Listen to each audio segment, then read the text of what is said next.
বুকের উপর থেকে গত 5 আগস্ট একটা জগদ্দল পাথর চাপা দেওয়া ছিল, সে পাথরটা সরে গেছে। দেশের মানুষ বিপ্লবের মাধ্যমে তাকে দেশ ছাড়া করেছে। আর তার যে সমস্ত চেলা চামুন্ডারা ছিল তারা অনেক আত্মগোপন করেছে।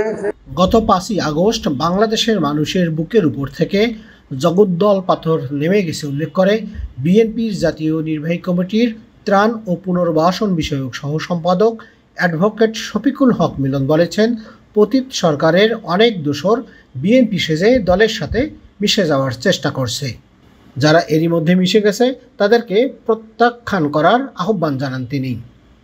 রবিবার বিকেলে রাজশাহীর পবা উপজেলার হরিয়ান ইউনিয়ন বিএনপি অঙ্গ ও সহযোগী সংগঠন আয়োজিত হরিয়ান সুগার মিল সংলগ্ন মাঠে ঈদ পুনর্মিলনী অনুষ্ঠানে প্রধান অতিথির বক্তব্যে বিএনপি নেতা শফিকুল হক মিলন এই আহ্বান জানান।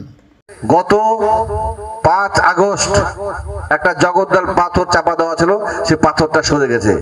দেশের মানুষ বিপ্লবের মাধ্যমে তাকে দেশ ছাড়া করেছে। আর তার যে সমস্ত চেলা চামুন্ডারা ছিল তারা অনেক আত্মগোপন করেছে, আর অনেকে কি পালিয়েছে। আর কি করেছে? অনেকের সাথে মিশে গেছে। কি ঠিক না বেঠিক? তো একটু বলি, না বললে হচ্ছে না। মিশে গেছেন আর উই পোকার মতো কুটুর কুটুর করছেন, এইটি কিন্তু চলবে না। আমি নেতা কর্মীদেরকে নির্দেশ দিলাম, অনুরোধ করলাম, যারা মিশে গেছে,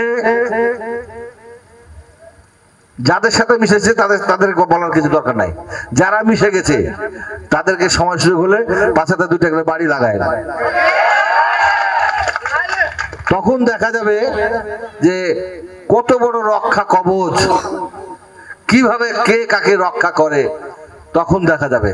হরিয়ান ইউনিয়ন বিএনপির আহ্বায়ক মজিবুর রহমানের সভাপতিত্বে ও সদস্য সচিব বাদশাহ মিয়ার সঞ্চালনায় অনুষ্ঠানে বিশেষ অতিথি ছিলেন জেলা বিএনপির সাবেক যুগ্ম সাধারণ সম্পাদক আনোয়ার হোসেন উজ্জ্বল, মতিহার থানা বিএনপির সাবেক সভাপতি আনসার আলী, পবা উপজেলা বিএনপির সদস্য সচিব আব্দুর রাজ্জাক, যুগ্ম আহ্বায়ক সুলতান আহমেদ, আব্দুল সালাম মাস্টার, সদস্য গোলাম মুজাহিদ, দর্শনপাড়া ইউনিয়ন পরিষদের সাবেক চেয়ারম্যান রমজান আলী, বিএনপি নেতা শফিকুল ইসলাম শফিক, হরিয়ান ইউনিয়ন বিএনপির সাবেক সভাপতি আব্দুর রহমান, রজব আলী ও যুগ্ম আহ্বায়ক আসাদুজ্জামান বাবু। বিএনপির কেন্দ্রীয় নেতা শফিকুল হক মিলন ক্ষমতা থাকাকালে শহীদ রাষ্ট্রপতি জিয়াউর রহমান এবং প্রধানমন্ত্রী বেগম খালেদা জিয়া দেশের উন্নয়নে কি করেছেন তা তুলে ধরে আগামী দিনের রাষ্ট্র নির্মাণে দলের ভারপ্রাপ্ত চেয়ারম্যান তারেক রহমানের 31 দফা কর্মসূচি গ্রামে গ্রামে গিয়ে সাধারণ মানুষের কাছে পৌঁছে দিতে দলের নেতাকর্মীদের প্রতি আহ্বান জানান। সততার প্রতীক হচ্ছেন শহীদ রাষ্ট্রপতি জিয়াউর রহমান। উনি শুধু তাই নয়, উনি হচ্ছে বাংলাদেশের মানুষের জন্য কিছু দর্শন দিয়ে গেছিলেন। প্রথমে উনি চিন্তা করেছিলেন যে মুষ্টিবদ্ধ হাতকে জনসম্পদকে জনশক্তিতে রূপান্তরিত করতে হবে। ওই জন্য উনি 19 দফা কর্মসূচি দিয়ে গেছেন দেশের মানুষের জন্য। বাংলাদেশের মানুষকে ইতিহাস জানতে হবে। আর দেশনেত্রী বেগম খালেদা জিয়া সেই দিন দেশের মানুষের মন জয় করেছিলেন। উনি কোনো স্বৈর শাসকের সঙ্গে আপোষ করেন নাই। প্রথমে জাতিকে প্রেসিডেন্ট শাসিত সরকার থেকে সংসদীয় পদ্ধতি নিয়ে এসেছিলেন। আর উনি অবৈতনিক উপবৃত্তি শিক্ষা চালু করেছিলেন। উনি মুক্তিযুদ্ধ বিষয়ক মন্ত্রণালয় গঠন করেছিলেন।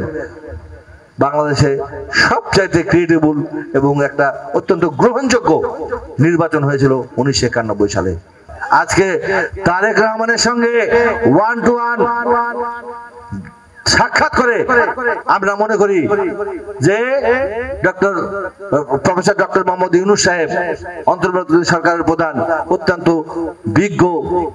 একটা বিজ্ঞতার পরিচয় দিয়েছেন, একটা অনেক ভালো কাজ করেছেন। নির্বাচন করা যাবে? নির্বাচনে বিএনপি অংশগ্রহণ করবে? বিএনপির প্রতীক আছে, আর খালেদা জিয়ার প্রতীক আছে, তারেক রহমানের প্রতীক আছে, কোন সে প্রতীক? আরো জোরে, জোর হলো না। সম সাজু, NTV নিউজ, রাজশাহী। জিয়া